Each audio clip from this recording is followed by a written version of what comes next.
Well, welcome. You're listening to The Best of Investing. I'm your host, Edward Brown, and my two co-hosts, Mark Hanf and Nam Phan, are at a big symposium this week, so they can't make it. But I will have a special guest coming on here in just a minute.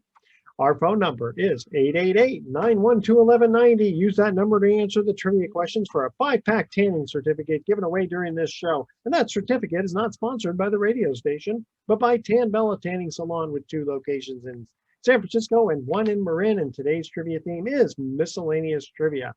Now, our special guest, who we've had on a couple of times in the past, Dane Moeller from Primary Residential Mortgage. Dane, welcome to The Best of Investing. How are you? I'm doing great. Thank you, Edward. Happy to be here. Good. Now, so what's going on? I mean, interest rates have they crept up? Just give us a rundown of what's going on in the mortgage market.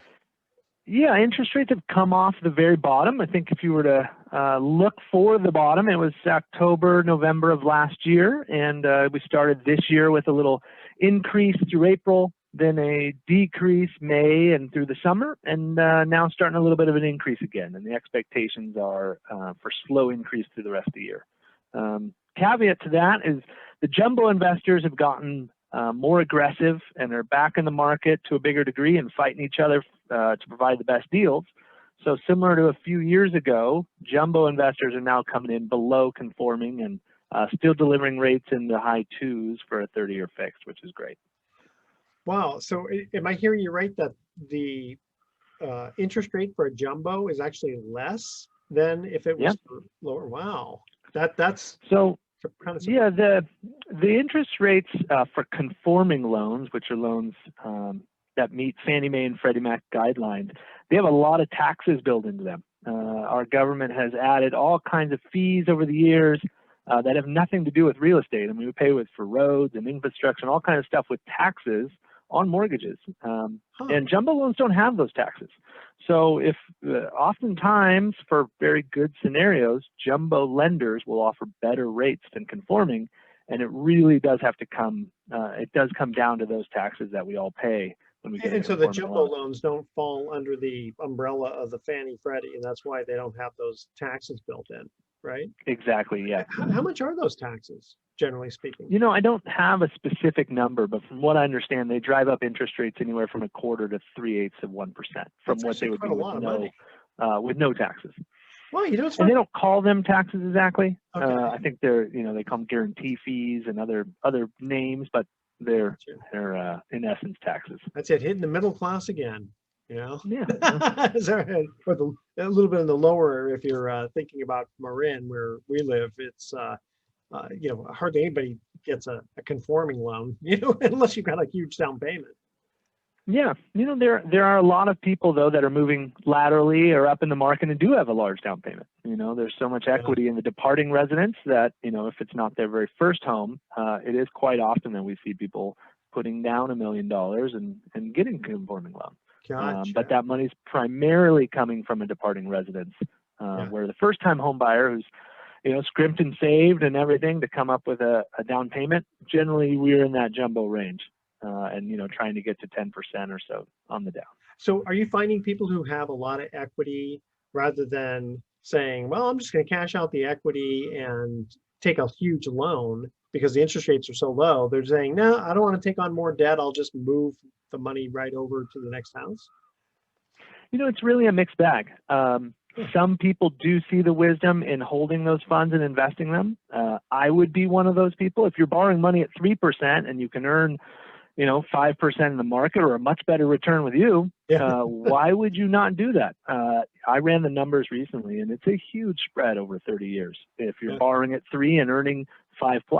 But other people are still in that mindset of wanting to pay off their home and wanting to have as low a house payment as possible, and they're less into maximizing their gains. So they're going to go ahead and roll everything over. And I got to say, I kind of get that because there's something about writing a check for a lower amount and feeling the conservative nature of it's effectively a guarantee, because if one invests money, potentially you might not make it all the time. You might actually lose some potentially, right?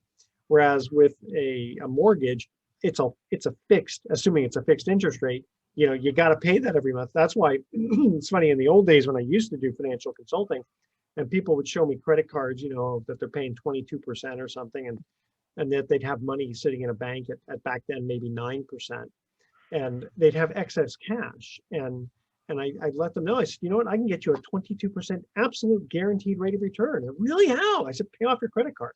Yeah. As long as you don't max it back out again, it's not a bad strategy. So I can kind of see where, even though interest rates are really low, you and I might say, gosh, they're just so low. How can we not get ourselves fixed into a larger amount, to where you say, even if you, maybe one year you'll earn 10%, maybe the next year you'll lose 2% or make only 5%. And like you said, over a number of years, it actually might make a lot of financial sense. Yeah, absolutely. And that's where, a lot of people's minds go there. And I think that's actually the more common way to think. And it makes sense. And a balanced approach is probably best. All right, we're going to cut to our first commercial break. Here's our first trivia question. Again, if you know the answer, Dane, don't say it until we get back. Which first lady founded a center for the treatment of addictions? Call 888-912-1190. First caller with the correct answer is going to win that tanning certificate. Again, here is the trivia question. Which U.S. First Lady founded a center for treatment of addictions? Stay with us. You are listening to The Best of Investing. We are going to be right back. Well, welcome back to The Best of Investing. I'm Edward Brown. My co-hosts are not here today, but I do have Dane Muller from Primary Residential Mortgage on the Zoom, as they say. But here's our first trivia question. Which U.S. First Lady founded a center for the treatment of addictions? Do you know the answer to that, Dane? I don't, but I would guess Nancy Reagan. But No, maybe, remember Betty I don't know. Betty Ford? Yeah. Betty Ford. That's our answer. There you go. That makes All right, a ton before we of get into it, I want to make a quick mention here for the Portola Hotel and Spa, voted among the top 10 hotels in Northern California by Condé Nast Travelers Readers. Portola reflects unparalleled modern coastal luxury in downtown Monterey, featuring 379 newly renovated guest rooms. They are pet friendly and they offer several on-site award-winning amenities, including a spa on the plaza, an outdoor pool, exceptional dining, a craft brewery, and more. Located steps away from Fisherman's Wharf and Cannery Row, it's all right there at Portola Hotel and Spa. And for more information, visit portolahotel.com. All right, in the studio here, on Zoom, so to speak, we have Dane Muller from Primary Residential Mortgage. And we have a question here that comes in from a listener that would be right up your alley. Do mortgage companies still offer buy downs of interest rates, and are they worth it? So absolutely, yes. Mortgage companies like ours do offer buy downs, and anytime you're getting a loan, there's generally a spectrum of interest rates available with different costs and different rates. The lower the rate, the higher the closing costs, or vice versa. Higher the rate, lower the closing costs. If it's worthwhile or not depends on how long you plan on being in the home and likelihood of being in that loan. The more you pay up front, the lower you'll pay in the long run, but you need to be on the loan long enough to recoup that cost.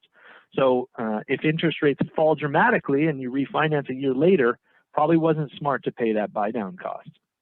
But if you have a loan for 7 years and you broke even on the buy down in the first 3 years, well, you've definitely come out on top.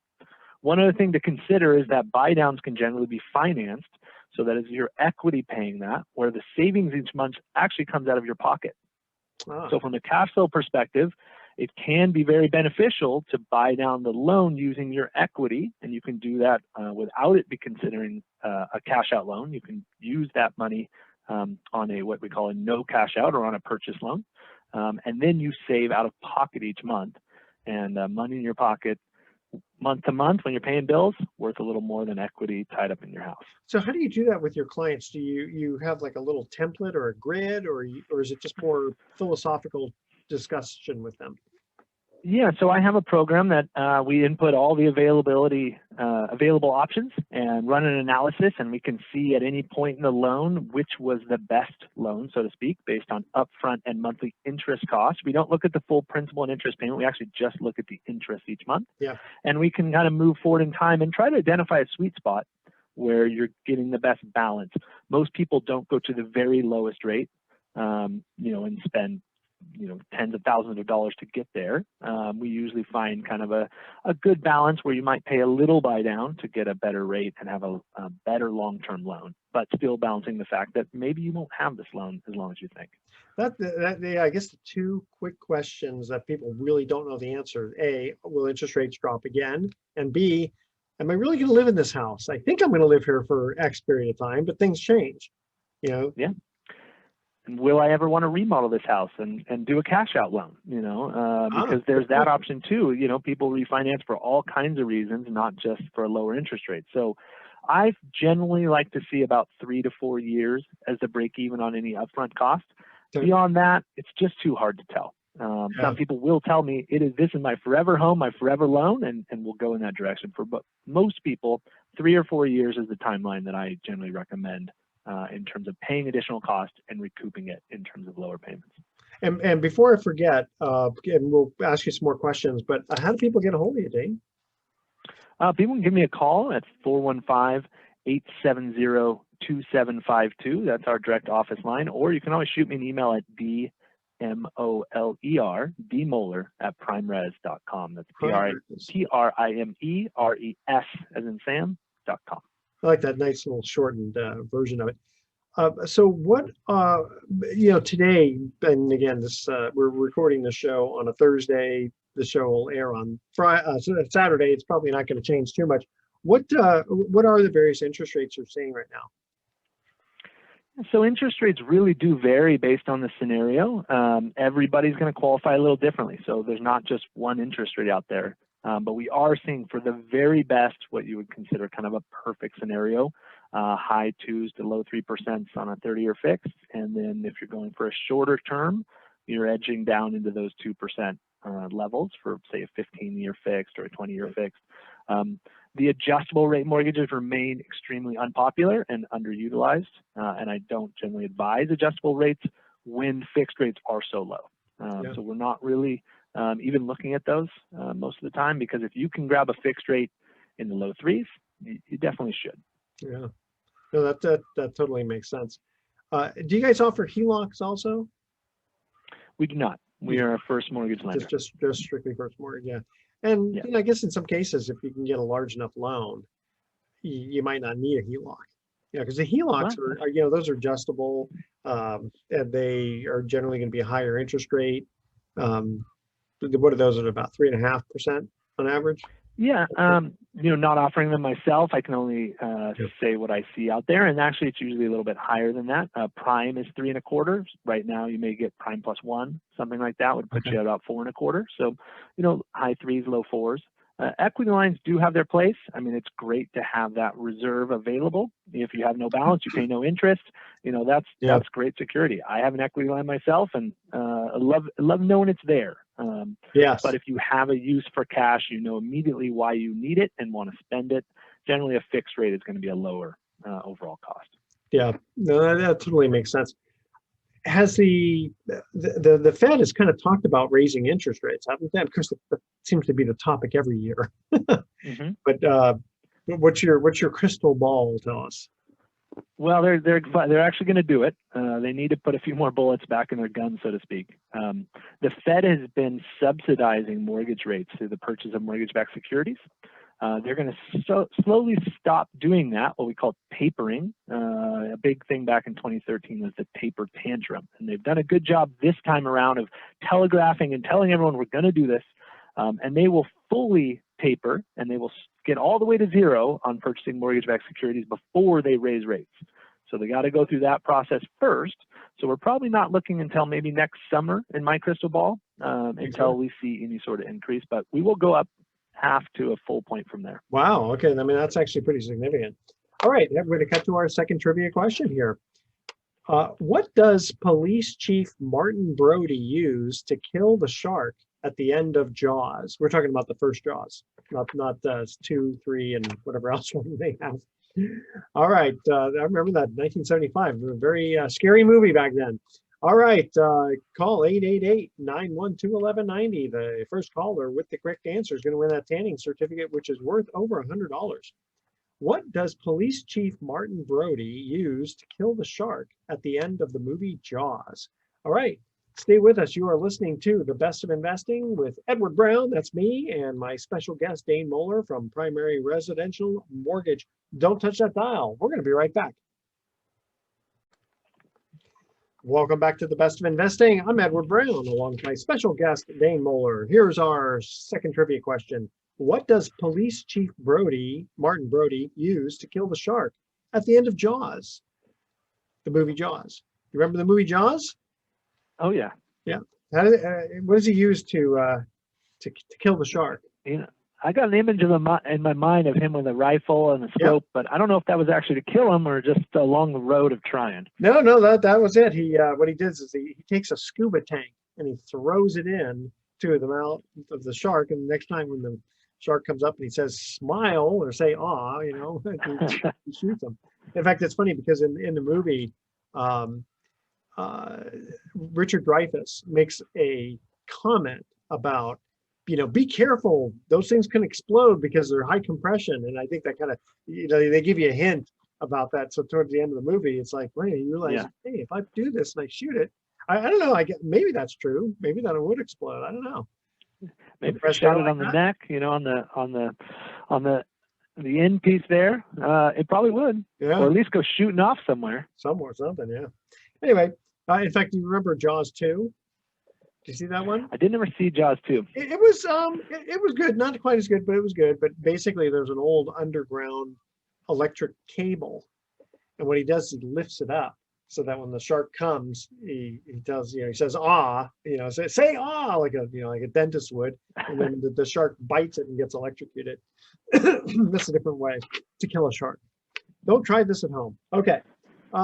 So Dane, now a lot of times you're in the mortgage market, and a lot of times we'll be asking realtors this, is now a good time to buy? And obviously this is just, your opinion, and the audience will take it for what it's worth. But what is your opinion about real estate? Yeah, I do get that question quite a bit, and I'm not a realtor, but I see a lot of transactions and read a lot about upcoming forecasts on interest rates and other things. And I do believe that values will continue to rise. I do think that we have not hit the top. We're not going to see a decrease. And so if you're thinking a good time to buy in terms of, is this going to be cheaper than the future? I do think so. I don't see any depreciation in home values. And what brings you to that conclusion? Ultimately, the prices are a result of supply and demand, and there's a lot of reasons that supply won't increase. Our tax code is a big reason. People don't want to move to another house and increase their property tax base. And obviously there is a new law in California for people over 62 to make some transfers, but for most sellers, it's a big jump to go to today's prices. Also, as interest rates rise, people aren't going to want to jump ship from their 2.5% mortgage, right? When rates are at 4%, it's going to be a big consideration for someone to move and have to borrow money at a higher rate. So that's going to further hold down supply. And on the demand side, the tech industries and the tech money continues to fuel this area and fuel the Bay Area in general. And California is prospering, and I think that there will continue to be a lot of people looking to buy homes and really having prioritized home more due to COVID and being at home. It's become a more important aspect of people's lives.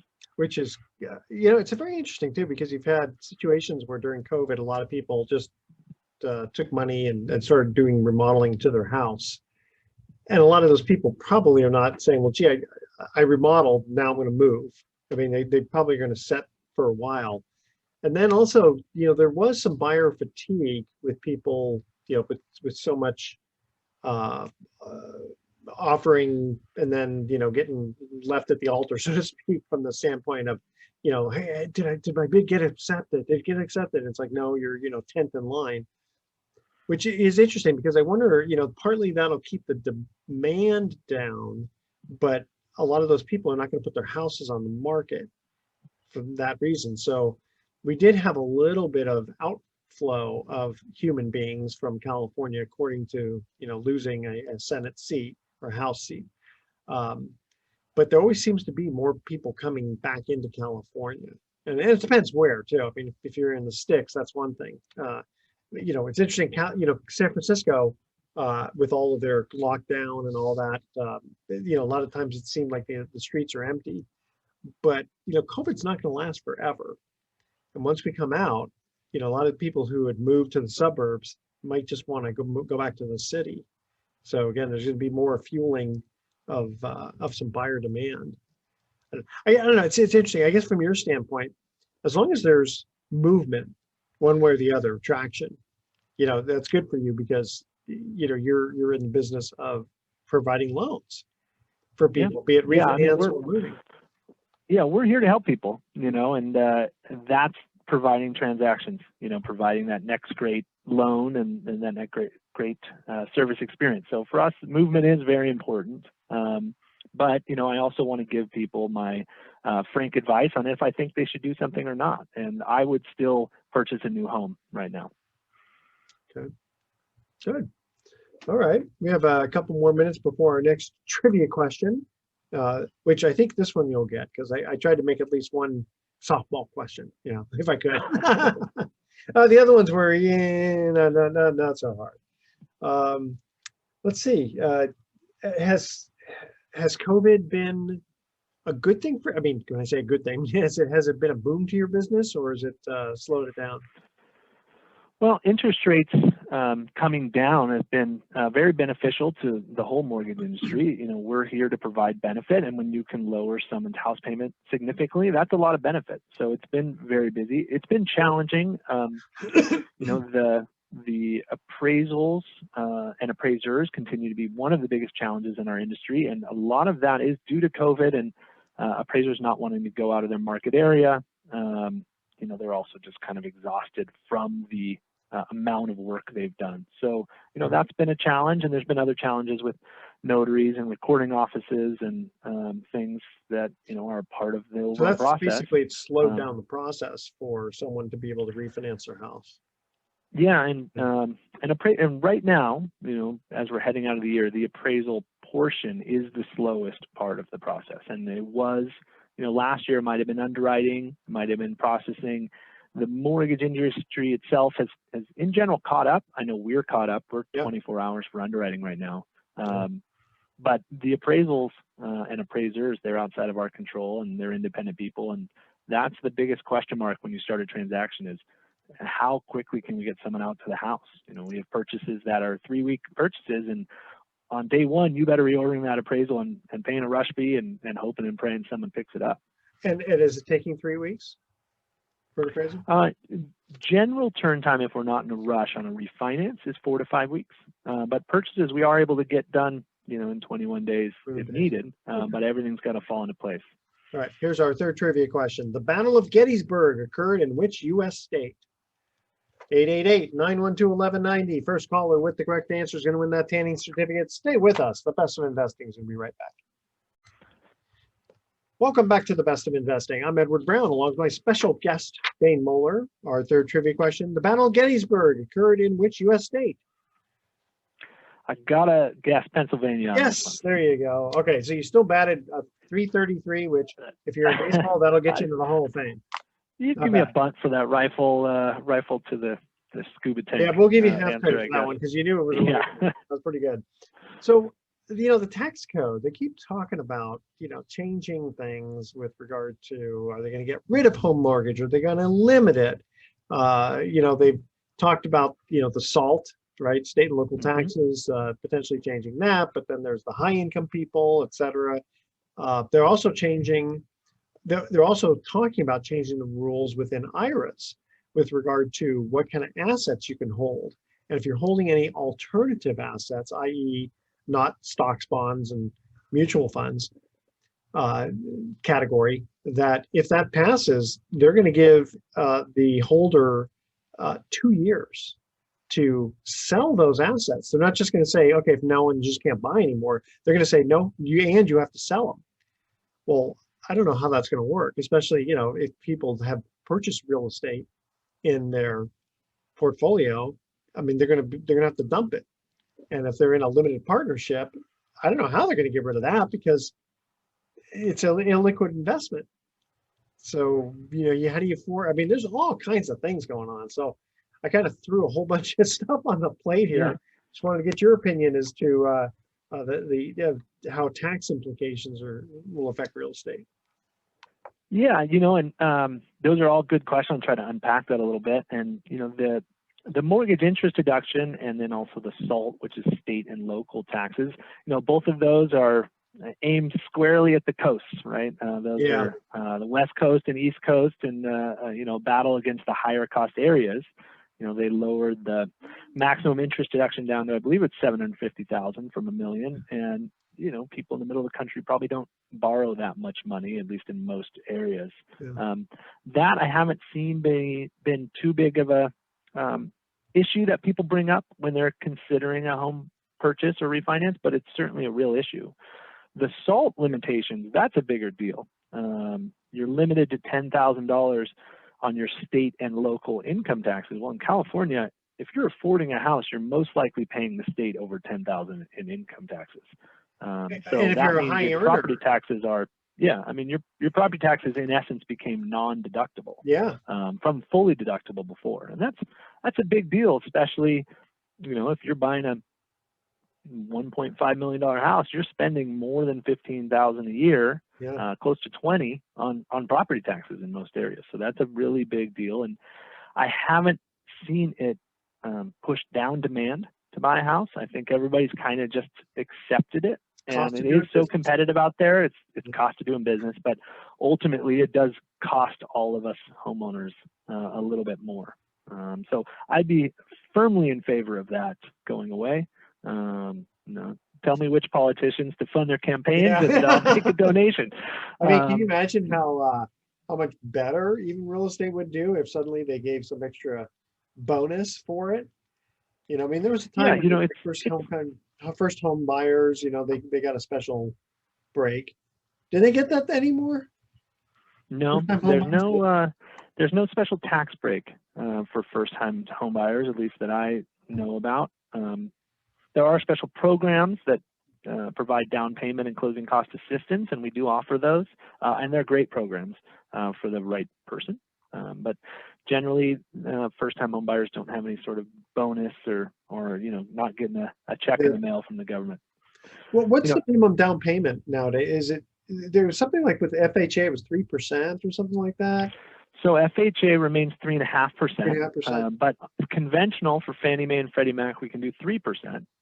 That's up to the conforming limit, which is $548,250 this year, $548,250. But we're actually already lending up to $625,000 on the assumed limits for next year. There's going to be a massive increase in the conforming limits because they are tied to median home price. I think in the Bay Area, Alameda, Contra Costa, San Francisco, Santa Clara, the high cost counties, we're going to see close to $1 million conforming loans for single family homes. With still a 3% down payment? So once you get above that standard conforming, it increases to 5%. I believe it's 5, it might be 10. It's still pretty good. I think it's 5. Yeah, I believe it's 5 for a primary residence, single family home, owner occupied. We can, though, do down payment and closing cost assistance. That can get somebody in a home for $2,500. It's pretty amazing how you can layer those in. No, those aren't going to be your highest cost homes. And of course, you got to meet all the guidelines and qualifications and all the rest, but those programs are available. Now, those guidelines are generally going to be a decent FICO score and good income, right? You're going to have a decent FICO score, at least above 720, hopefully above, 620, and hopefully above 640. You do have to have income that qualifies, but interestingly, there is a limit and a minimum. So you can't make too much and you can't make too little. You got to be right in the middle. And those are the two main things. and then of course wanting to live in the home you're going to buy and not buying in too expensive of an area. What's the minimum and maximum? Because you said you can't make too much, you can't make too little.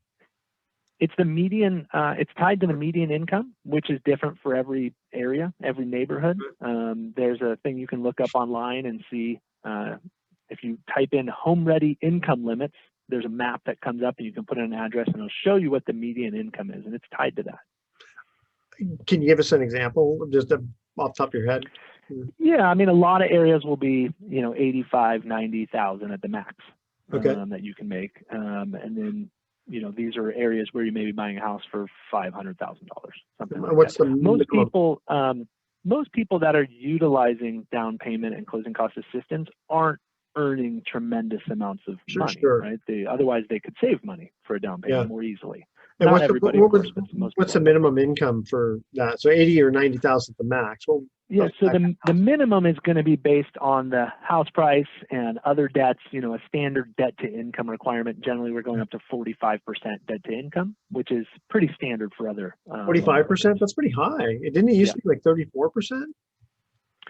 So jumbo is 43, and that's kind of sometimes a pretty common number. But these go up to 45. We do have loan programs go up to 50.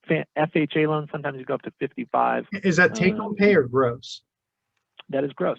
That's gross, and then that weighs against all your obligations on your credit report, if you have any, alimony or child support, things like that, and then the housing expense of the property. And do you have to have mortgage insurance then if it's less, putting down less than 20%?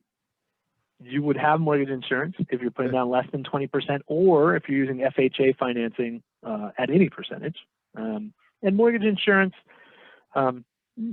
it's kind of like you said, cost of doing business, right? It has kind of a bad name, but ultimately, if it helps you buy a house, it's just similar to paying property taxes, right? It's just an additional expense, and it got you to get into the house, and you just factor it in. What does it add? About an extra 0.5% to the rate? It depends a lot on the scenario. FHA mortgage insurance is regulated. It's the same for everyone. Private mortgage insurance is offered by private companies, and they have these amazing algorithms that you plug in, FICO score and loan to value and zip code and, all kinds of different factors, and then they come up with a rate. All right, we have to cut to our next commercial break. When we come back, we're going to have some closing comments on the best of investing. Don't touch that dial. We'll be right back.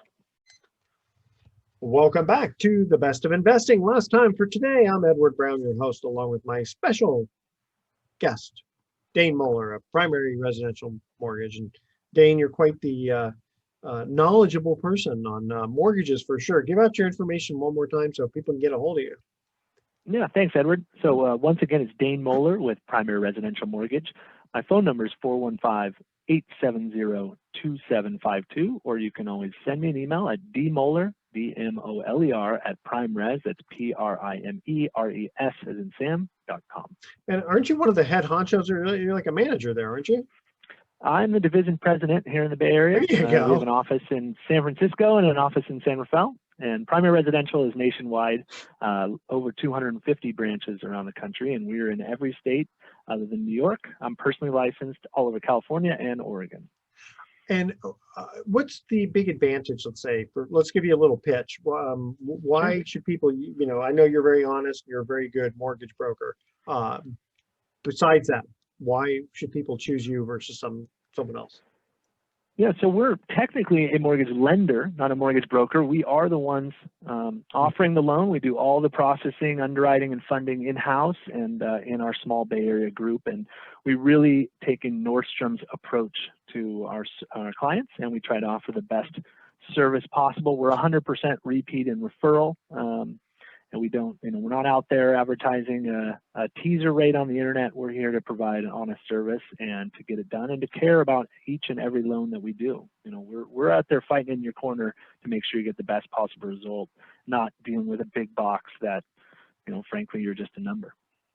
Gotcha. Yeah, because some of those companies, you see them advertised on your phone and on the computer all the time, and you don't know really who you're dealing with.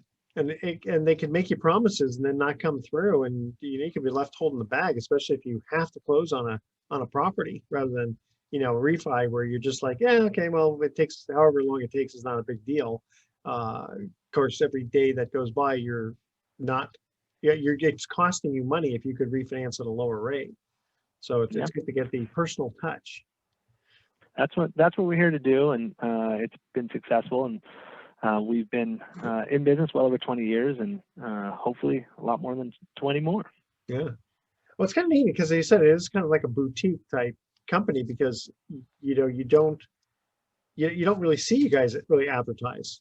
I mean, it's like you said, it's pretty much just all word of mouth and referrals from other people. I know that we've done some good business together, where we've helped your clients if there's some reason that they need us to do a quick loan just to get in, and then you take them right back out. So it's kind of nice to retain the business, and it's definitely been a good working relationship, and I've appreciated it. Absolutely. Yeah, same with you. And that advertising, if you see something, during the World Series or something else, well, that money had to come from somewhere, right? And yeah, probably the people they helped paid a little bit of a premium so that they could have their name up on the billboard. That's a good point. Same thing. It's like when you go to let's say Union Square in San Francisco, that rent, the real estate is really high. So, you don't necessarily want to buy some kind of commodity like, a pack of gum, let's say, there, when you can go down to Safeway or something down the street. And yet the thing is, though, your rates are pretty competitive, though. Oh, absolutely. I mean, we hang our hat on our service, but if we didn't have great rate and costs, it wouldn't make sense for people to do business with us. Yeah, they would love you, but only so much. I mean, it's just going to cost them thousands. Exactly. Yeah. At the end of the day, we have to be extremely competitive along with everything else, and that's the lack of cost in certain areas, like big advertising budget, is how we can do the service and do the rates and costs both at the same time. Very good. All right. Well, thanks again for being my guest today. We're going to cut to our thoughts for the day. So my landlord says that he needs to come talk to me about how high my heating bill is. And I told him, my door's always open. But I'm pumped. Okay, here, one more. Did you hear about the man who fell into an upholstery machine?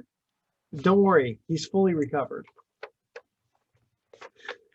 That's too. That was too much of a dad joke, right? Okay. I'm gonna remember to tell my kids those. That's right. Tune in next week to The Best of Investing. We'll be giving away more free prizes for answering trivia questions. Thanks for listening. On behalf of our team, I'm Edward Brown, wishing you the best of investing. So long.